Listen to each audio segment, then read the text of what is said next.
Hello, and welcome to Regrets I've Had a Few.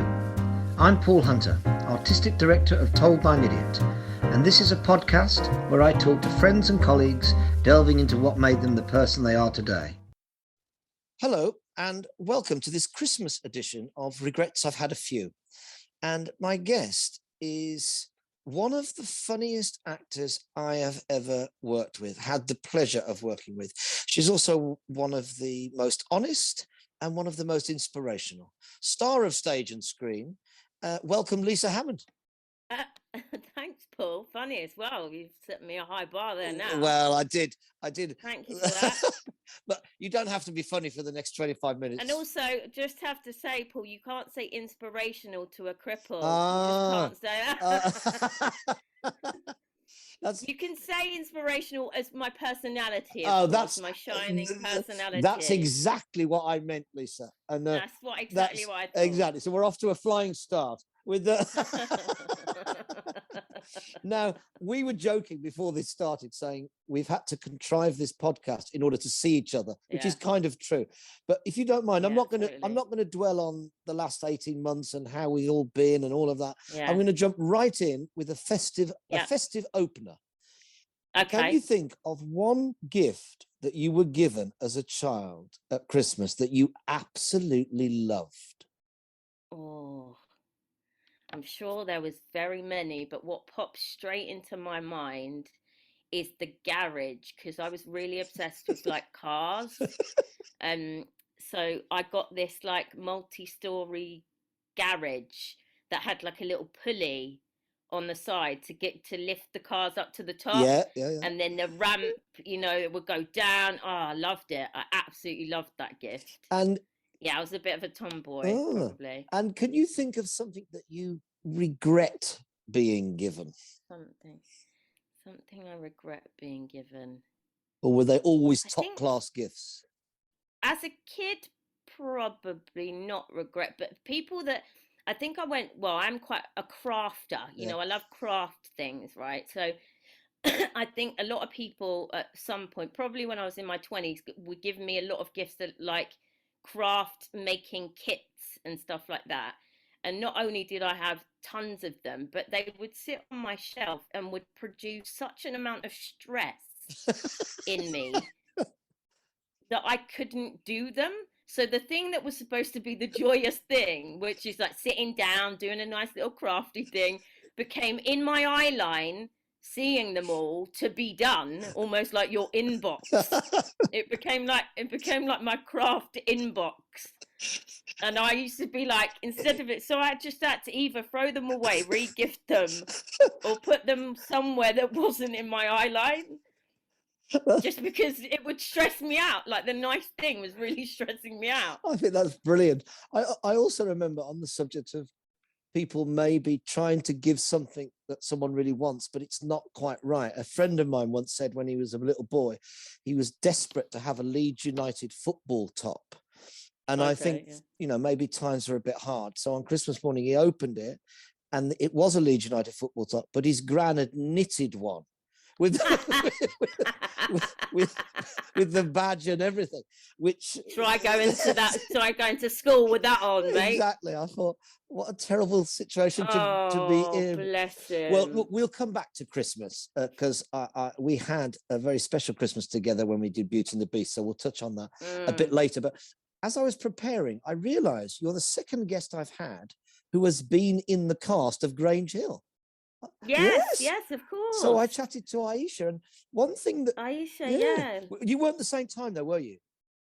No, I think she's younger than me. I think we possibly might have crossed over a bit, but yeah, she's younger than me, so I was like before her, I think. And we've obviously talked about this before, but one thing I wanted to ask you, which is kind of something Aisha said, she said something interesting where she said that the fictitious school of Grange Hill was actually more like her real life than the school she went to.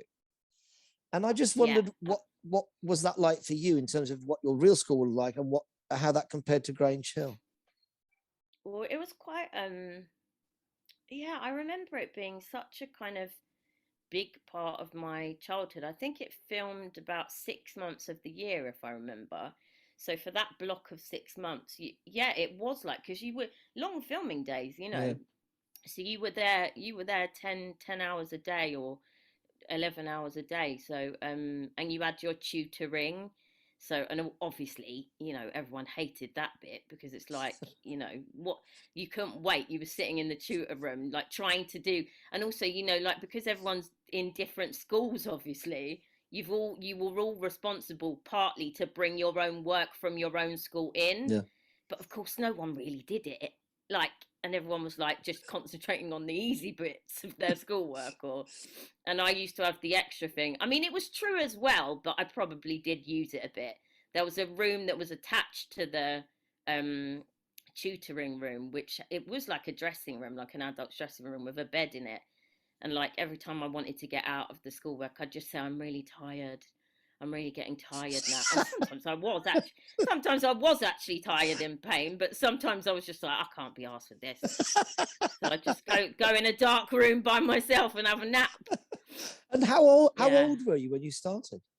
I was 13 when I Wow. started. So yeah, the script writers and producers were looking for a disabled Yeah. character, and they did like a kind of tour of special needs schools in London.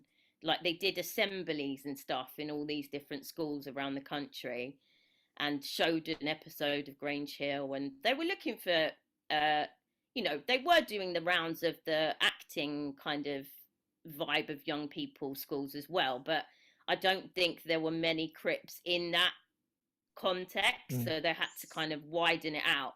So yeah, and I was, you know, I'd never even done a drama lesson in my life. That wasn't a part Wow. of my Wow. schooling. That wasn't a part of my schooling, but they showed the episode in the assembly, and I was really mouthy about how awful the episode was. And and I was like really insulting them, basically. And it was a bit, yeah, so I got an audition, which I didn't even know what that was. I didn't even know what an audition was. And so learnt the lines, blah blah blah. And anyway, got down to like 5 or Yeah. 15 people, and they cast the character that they wanted in the show, which was the disabled child. They cast Francesca Martinez as that character, but they wrote me a character as well. So they got two for the price of one. And was that character kind of based on you from what they'd seen of you, or was it completely different? Yeah, I mean, she was quite, I mean, Grange Hill, you know, there wasn't like a massive kind of different context of what they wanted. Like, they did, you know, they wanted you to be a normal school kid. So yeah, they kind of cast me as that, really. But I remember one of my first scenes, I think it might have been my first ever scene. My character Denny had to play the drums. She was in like the school band. Yeah. And of course, down my local youth club in my real life, the Hole in the Wall. Is that what it's called? Is that what it was called? The Yeah, Hole in the Wall. it was called the Hole in the Wall. I used to love that place. It's gone now, gentrification. Yeah, of course, ran by you. Yeah, living in Old Street. Yeah, it's all changed now. So I remember I had a little bit of drumming skills, but very limited, very limited. And they said I was playing the drums, but the thing is that I couldn't play the drums and talk at the same time. So I was like going, and you're, and you're out of the band, Jacko. Oh, I couldn't get it right. Like, but I remember even then getting it totally wrong and all of that, looking around me and being on set and thinking, okay, this is what I'm going to do for the rest of my life. Wow, that just completely went bang. That's it. That's amazing. That sort of struck you in that moment. Yeah. I was like, this is my forever passion now. That is amazing. And then, am I right that once you came out of that, was that when you started? When did you first do theatre? So I came out of Grange Hill when I was 15, sort of nearly 16, and then see, the thing is, I've got such a bad memory. I'm really going to try now. 15, 16. Then I was too kind of late for the kind. I felt like I didn't really want to go to kind of. I had to redo my GCSEs for a few reasons. I was in a special needs school that didn't have very much facilities, and I won't go into that because I'll depress you. Um, but um, but basically, I went to college and did a BTEC for a couple of years, and then I was on the cusp of kind of thinking about applying for drama schools, like proper drama schools, 3 year course thing. And I sort of was getting bits and pieces already, and I had an agent, and I was getting bits and pieces, and I thought, well, why would I be going to college or to a drama school to do the thing I'm already doing? Like, I was doing stuff on the side, like courses on the side about different things, different parts of acting and stuff. So I just kind of thought, all right, I'll just give it a go. And then that's when I sort of started to kind of hang around with a few people from Grey Eye. And then I got my first theatre job, which was Fittings, The Last Freak Show. Yeah. When I was, I think I was in my early 19s. And then my second ever theatre show was with you guys. Yeah, that's right. Shoot Me in the Heart. Well, I remember that, and when I was 20. Yeah, that's right. 21 years ago. Yeah, and I remember vividly that, because when Hayley and I decided that we wanted an actor like you, and then we didn't know necessarily how to go about that, and then we. Maybe my memory says you might have been recommended by Grey Eye. Maybe we spoke to Jenny. I feel that. I can't remember how. I don't know how the link must have been a link. Or someone had seen me. Yeah. I feel like someone recommended you to us that we should see you for sure. And then you came to Battersea Arts Centre to see us, and I remember that meeting vividly, because it doesn't happen very often when you're meeting, you're trying to cast something. But both Hayley and I were in complete unison in that moment for the story and the character of Carlotta. It was just like, well, it has to be her. Then we thought, oh my God, I hope she says yes. Well, I remember, Paul, that day I was so knackered. I was like, I don't know if I can be asked to go to this casting.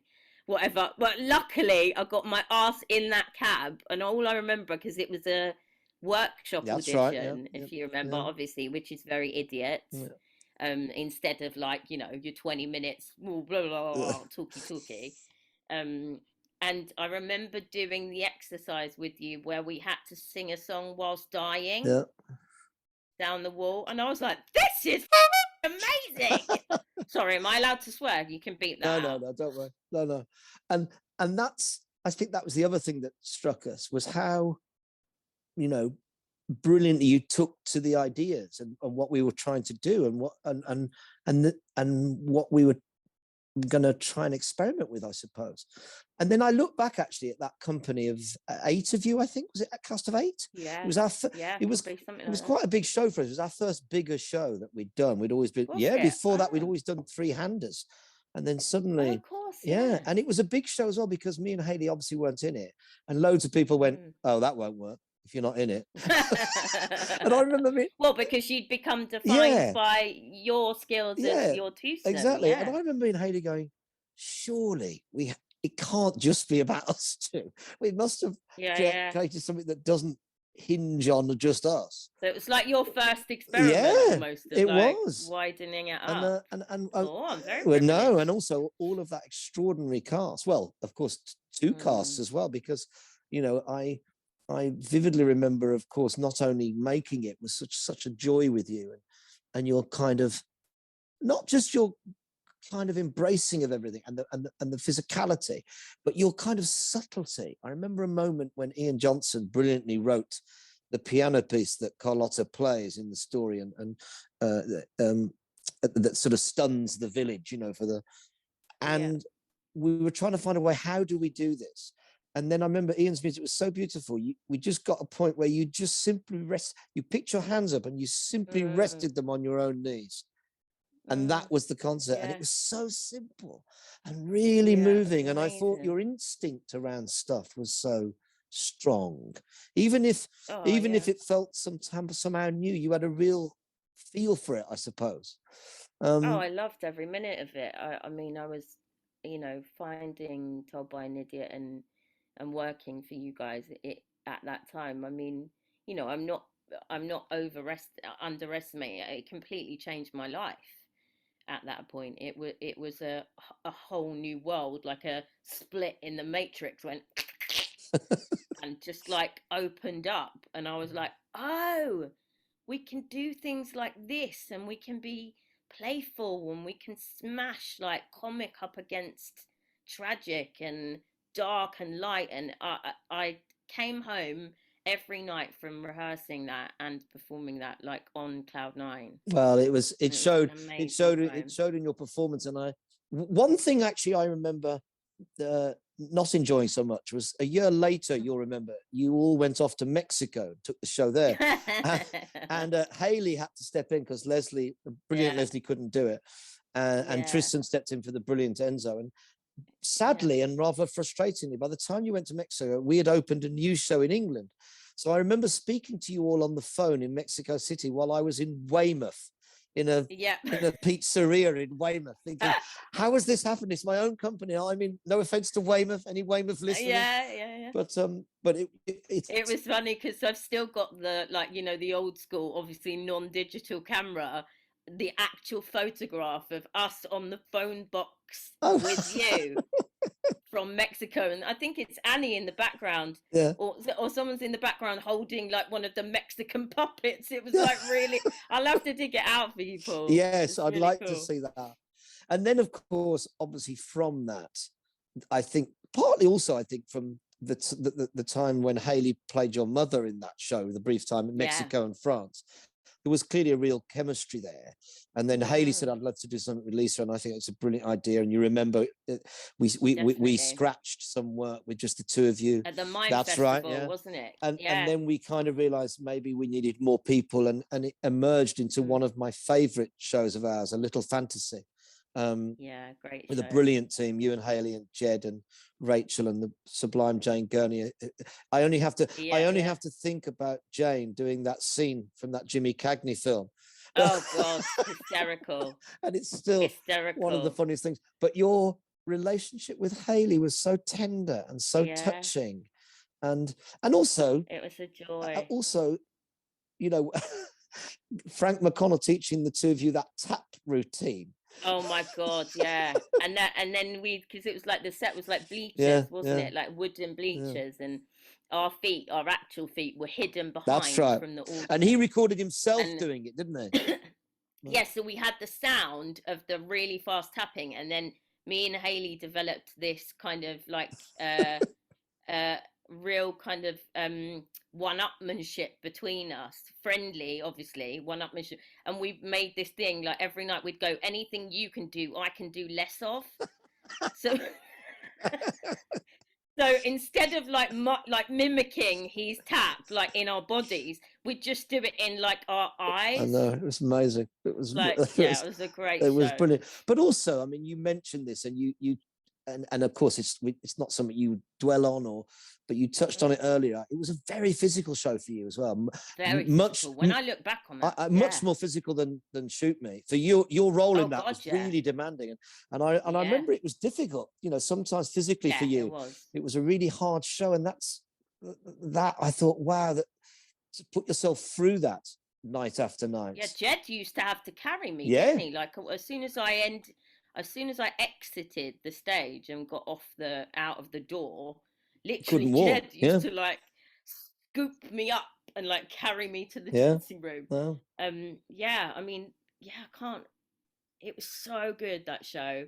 I so enjoyed it, and I had to put my bucket in the head in the bucket of water. Remember, and do the Timotei flick of my hair. Do you remember? yeah, So I was not only in agony, but I was absolutely soaked yeah. by the end like a drowned rat. No, no, Oh, I loved that. no. Yeah, it was a great And show. And also, do you remember that bit where when we had the kids in? I was talking to someone, a friend of mine, the other day about this. Because as we entered the stage, for about 4 minutes, there was like this sequence of coughing oh that yeah, we yeah, did, yeah, yeah, yeah, yeah. like there was kind of almost like a musicality to our coughs. And I remember coming on, and it was like one of the shows that was like five for a ticket kind of vibe. And we came on, and like about 30-40 seconds in, there was this girl sitting right in the front row. And you know, like how people think they're looking at the TV, not the theatre, and obviously we can hear them, but they don't think. And this girl went, "What is going on? Everybody is cussing."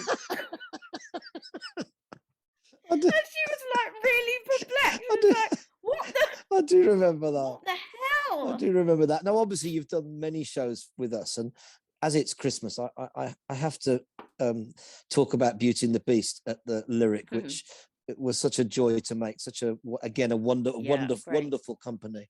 But I also remember. I hope you don't mind me bringing this up. I remember. Because obviously you have such an extraordinary energy when you're in a rehearsal room.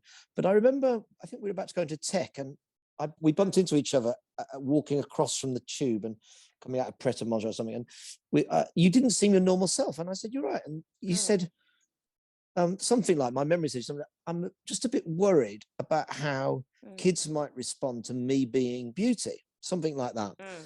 And I remember going, in that moment, I've just got to be completely honest. And I went, I have no idea how they're going to respond. I don't know. What I do know is that you're a brilliant Beauty, and there's something that's what I meant about honest. There's something so honest about how you play that role that my hunch is they will love you.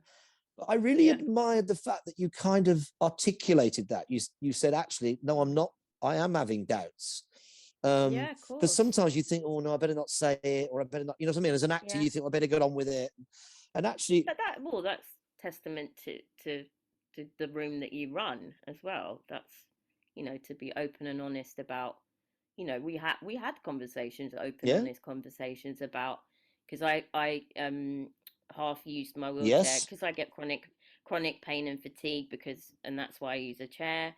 But I also am 4'1", so like, there's the kind of, oh, she's a dwarf, but also the invisibility thing about the pain is hard to kind of express. So I sometimes use a wheelchair and sometimes don't. And in that show, because of where I was at, I knew, and because it was a long run, big stage, long playing time, big stage, big company, all of that, I knew that I would have to use my chair sometimes and not my chair others. And I remember us having a very brutal conversation about when to introduce the chair, when I do the scene in the chair and when I don't, and what that says about the story and what it doesn't. So I also remember, as a result of that conversation, like you saying, "Look, I'm going to have to use the chair in the show," and that's fine, and you're right. But it also, as a result, it resulted in two of my favorite moments in any idiot show. One of which, where the brilliant Naomi Wilkinson designed. Oh no, it wasn't Naomi, was it? It was Michael Vale. Michael Vale's first show, and you had to follow the nightingale to the Beast's house. So you were in your wheelchair, and we designed a nightingale that was on a wire and attached to your head. And I thought that was brilliant. But the key moment for me, I remember thinking, we have to find something like the equivalent in the Disney film where the Beast and Beauty share something. And we tried to find what that was, and your chair was on stage. So I invited Leo the Beast, who was in one reality 300 years earlier, to explore this thing, this object. Electric thing. And then you brilliantly came in and caught him in the chair, and he went to get out and said, "No, it's all right. I'll show you how it works." And you teaching the Beast when it was in manual and when it was electric. Was absolutely beautiful. So funny, but really but really tender as well. Well, it brought them together, didn't it, in that moment? I remember having slight concerns about that, it being a bit sentimental, but I really trusted, because I know you and the company is not sentimental, and you have quite a keen eye on that. I kind of was able to kind of let myself trust that was funny, or trust that was a nice moment, because I did have a little bit like, "Oh, is that really weird, or is that too like, oh?" But you were like, no, it's in. I knew that, and it is a joy doing Christmas shows. They are special things. I loved working at Christmas, because it meant you could just go, "Oh, I'm working. I I can't get to the party. You can, I can't buy the presents. I'm working. Yeah, you can escape. And Yes, yes. and then, of course, you know, amidst all this brilliant theatre, not just with us, but with, you know, the brilliant Improbable and other companies, you found yourself in one of Britain's biggest TV shows. I mean, that must have been Yeah. extraordinary, wasn't it? I mean, when you first started Yeah. that job, it must have been like, I can't imagine. I mean, don't, you know.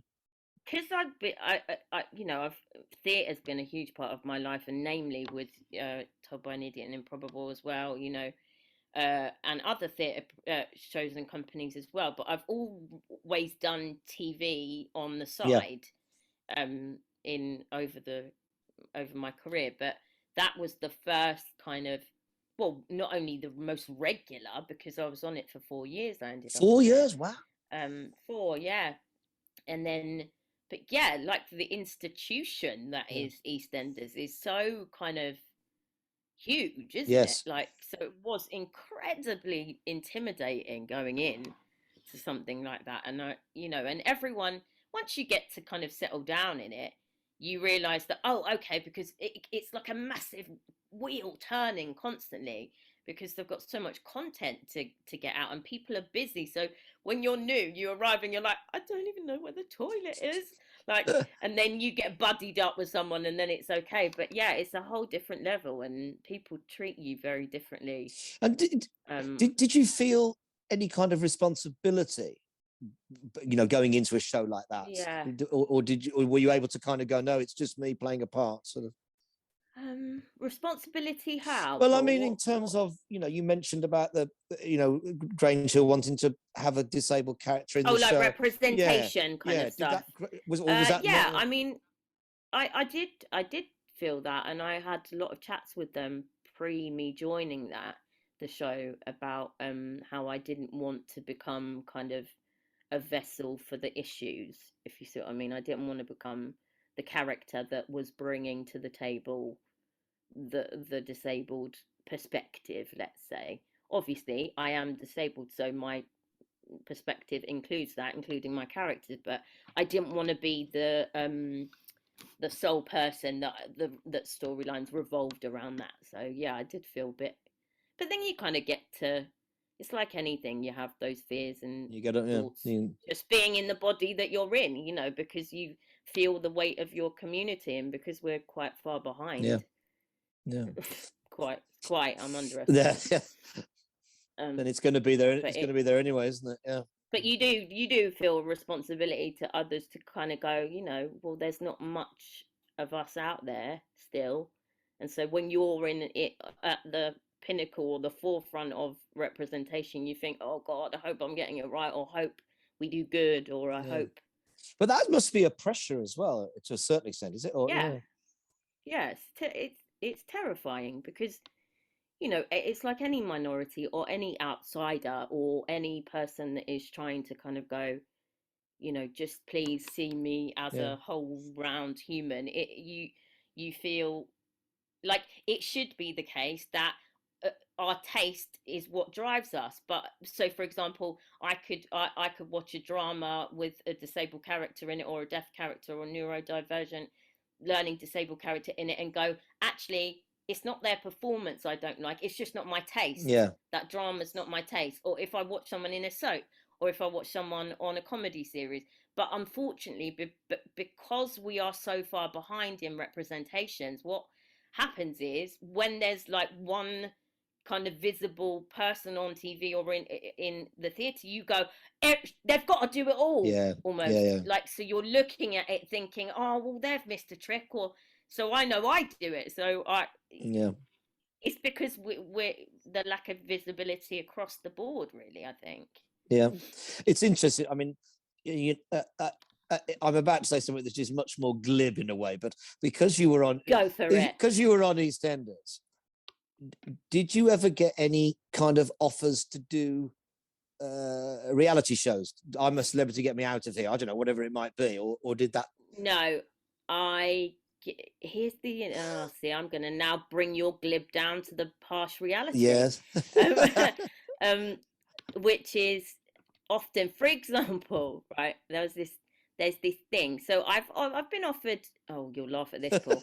I've been offered I've been offered Mastermind a couple of times, Celebrity Masterminds, which of course immediately turned down. It's just not it's not my area. But basically, like, for example, so especially the female actors in EastEnders and in any soap, right? You get these gifts. You get gifts sent to you, right? And usually they're like gorgeous products, like makeup, tops, clothes, award dresses, whatever. The one gift I ever got from being on EastEnders was a bunch of vitamins from a doctor. Bone density vitamins. Oh God. So it kind of encapsulates the representation of disability, doesn't it? Oh my God. Like, I was like, obviously, this doctor, very gorgeous letter, absolutely wrote back to them, was like, that is so unbelievably sweet of you, whatever. But I was like, fake, obviously, like going around going, where's my mascara? Where's my award dress? I don't want vitamins. But it's oh my God, that is so funny, Lisa. So yeah, I just wanted to say, like, the offers are not as readily no coming to your door in the bodies that we're in, rather than the kind of I'm sure classic. I'm sure. But that did make me laugh. That is funny. Also, it makes me slightly think about the brilliant show you made with your dear friend Rachel, No Idea, which I often find myself talking about it when I'm running workshops, you know, as an example of starting from nothing, which you're not only starting from nothing, you made a show about not having anything to start from. The very show was that. But when you mentioned the thing about the bones, it did the amazing thing of being really funny, properly funny, and then quite political in a roundabout way.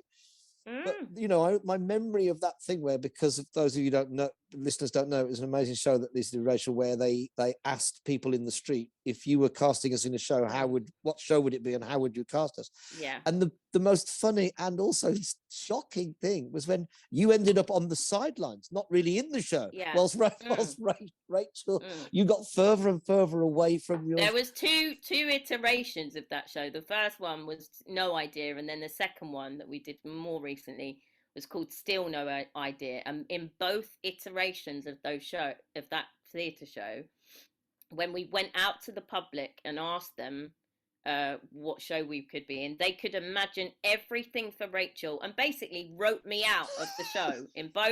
in 10 years apart, those shows were 10 years and apart. The same thing happened. In both experiments, the same thing happened. That is extraordinary. Extraordinary. Because people find it hard to imagine. Well, that's it. But that's a really. But for me. Well, that's what's interesting when you go hard to imagine, and you kind of go, theatre is fundamentally about the imagination. That's fundamentally what it is. It's not about reality. Absolutely. It's about imagining something, and that is very telling.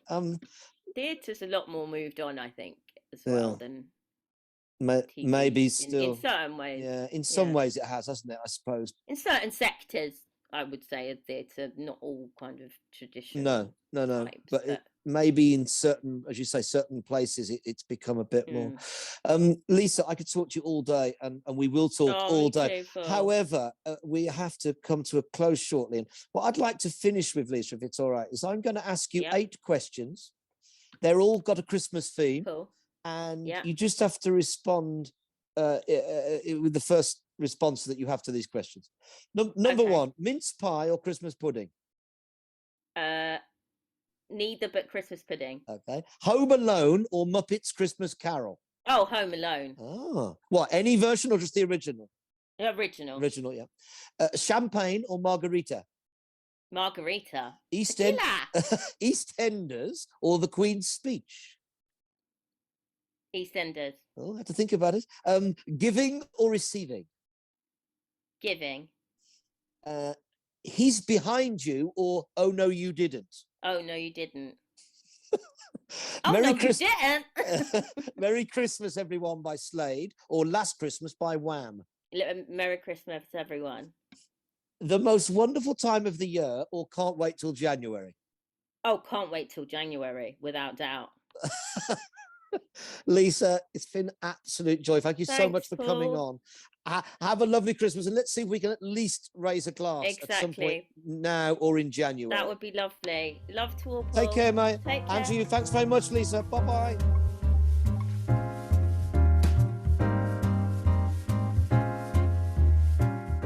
Dear listeners, if you've enjoyed this idiot podcast, please spread the word